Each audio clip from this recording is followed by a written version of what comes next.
Me and my dad were having a conversation the other night about this idea of imposter syndrome and how a lot of people just deal with feelings of inadequacy and feeling like they're just not good enough or they can't live up to expectations. And it got me thinking about how that really does just cause what ultimately is a certain type of self-centeredness.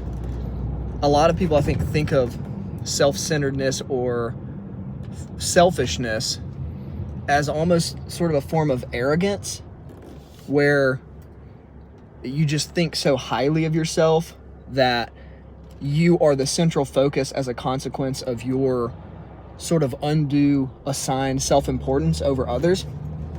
But it seems like what it really is it's a fixation on oftentimes all of your inadequacies or your safety or your comfort, not necessarily as a consequence of thinking too highly of yourself, but simply as thinking too often of yourself. And it reminded me of Andrew Womack one time was talking about his first time preaching, and he got down from the stage and one of the members of his church approached him, and Andrew was thinking it was to give him a compliment.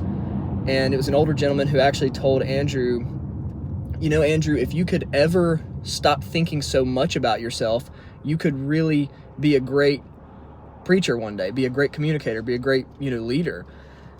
And so it seems that